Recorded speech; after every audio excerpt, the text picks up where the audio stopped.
I think I'd have to start by defining executive learning, which for me is the development of anybody in a managerial and or leadership position within any kind of organisation, and that need not necessarily be just the private or public sector, but the not-for-profit sector as well. So that would be my starting point.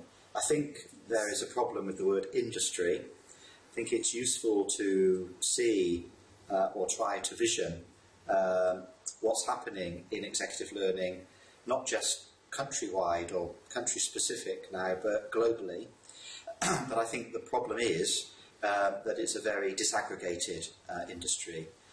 It's very difficult, particularly on a global scale, to be able to identify what might be the most appropriate executive learning and development solution for particular people at a particular time.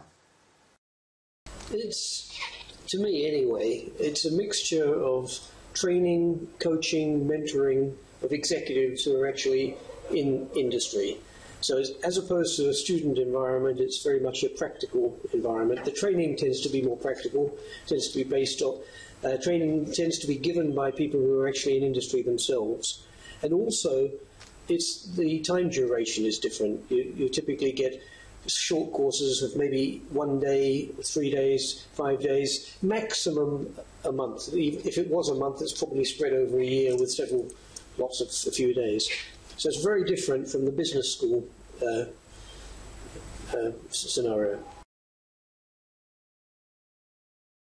Well, I suppose, start by talking about my personal experience, because I've been, in a sense, on both sides of that industry.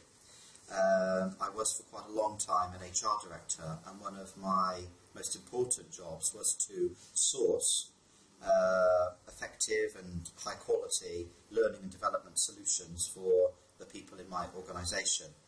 And I find that a very difficult task sometimes.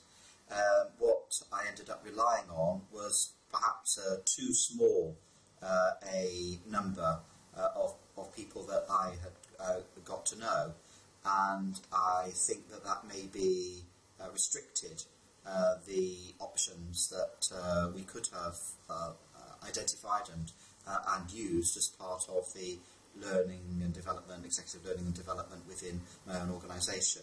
So there's an issue from the point of view of people who are looking for executive learning solutions. But in my career I've also been on the other side, which is where I am now, and I'm, I suppose, a provider of at least some elements of executive learning.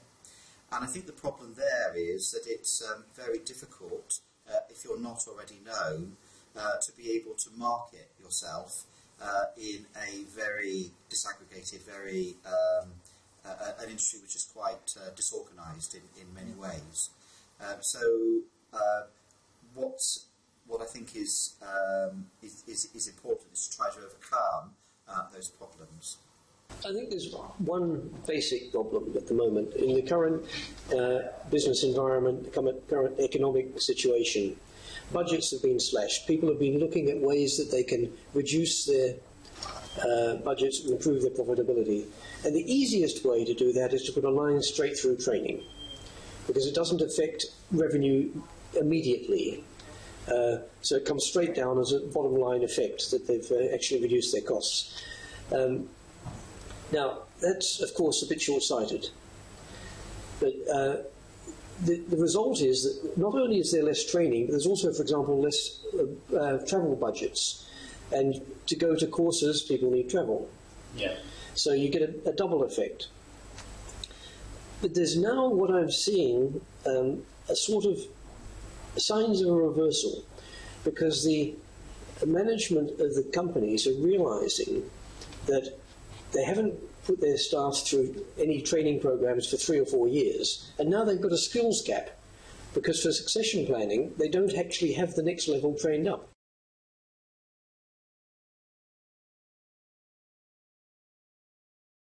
If you look country by country, there are no doubt many networks, many associations that seek to draw together people who provide executive learning services of one kind or another, or indeed associations and networks of people who are looking for those services. But if you widen that into or look at it from a global point of view, then nothing really exists. And so, to my mind, it does need something like ASPEL, which is designed very much to bring those providers and those solution seekers, as it were, together in a very in an e-based way, and to transcend some of those boundaries which can often make the identification of good quality learning and development very difficult. So I suppose I would end by saying if ASPEL didn't exist, it would need to be invented. I think there's one that's fundamental, and I think it's the others are almost incidental in my view. Online training has to be the future. It doesn't require travel. It fits in with the whole web philosophy that the world is working on, and I think more and more you're going to see people looking for online training. Now, that's easy to say. It's not easy to do, because one of the things that executives look for in training is information, networking, information from their peers, practical exercises, case studies.